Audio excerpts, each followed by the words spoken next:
My name's Chris Burquest. I'm the therapy team lead from the Community Integrated Response team. I think what really made me excited about doing the QI project was we were asked to come with an idea. It wasn't directed.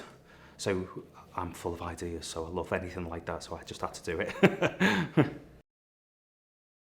It's falls, plain and simple. So I think falls are one of the biggest contributing factors to frailty. They are, as we know, with age, your chance of falling increases. 90% of all referrals that come into the Community Integrated Response team are all directly or indirectly associated with a fall as well.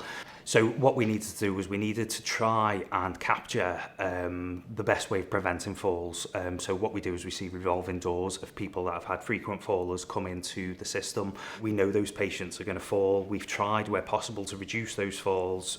We've tried to engage as much as possible with them, but ultimately they're always falling. And then what happens is clinicians will look back over the records to see what we've done in the past, what interventions we've brought about, and it's not plain, it's not simple for the healthcare professionals, the multidisciplinary team over Wirral Community Trust to access that information.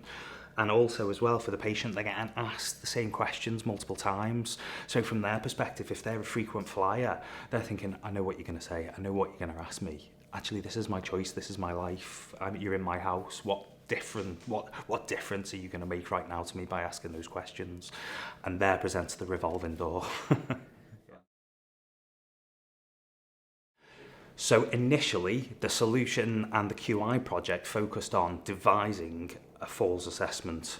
However, it evolved with the QI project to exploring a falls assessment or a jointly owned falls assessment between clinicians and patients, shared decision making, and I think that is all largely down to the QI project and the personalised approach that we took to it. So what we've got up and running now is a standardised evidence-based assessment on System 1, which is where we type and record all our notes.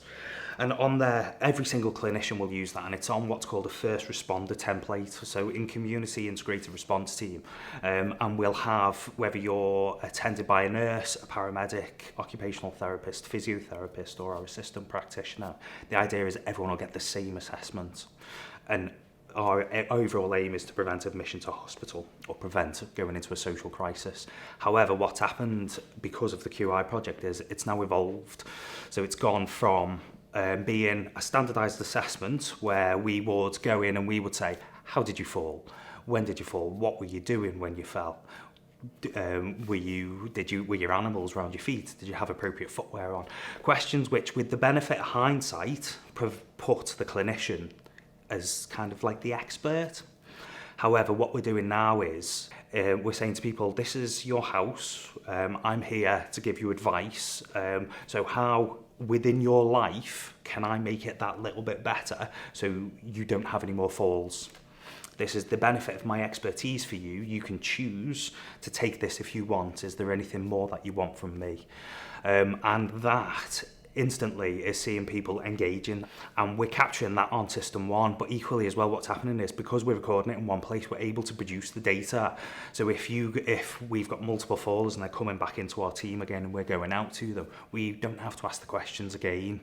So, and what we're starting to do now is produce a leaflet with the advice on, so it's there for other professionals who go into the house, care agencies, families, third sector providers who go into the house so they can read our hopefully co-created falls reduction plan.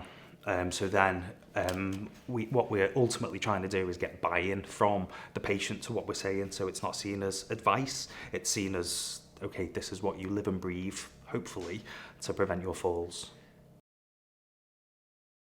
Believe in yourself, because actually that idea that you've got, you've seen it, you believe in it, it's not an idea for nothing. And I think that's the thing, you've always got to keep those ideas. I'm a total ideas person, and I think that's what, if you can get that idea and make it a reality, your next idea you'll have even more belief in, and it'll become a reality quicker, and then all of a sudden you kind of look back with reflection and think, oh wow, I've really made a difference. And also you grow yourself as a clinician and a person as well through it.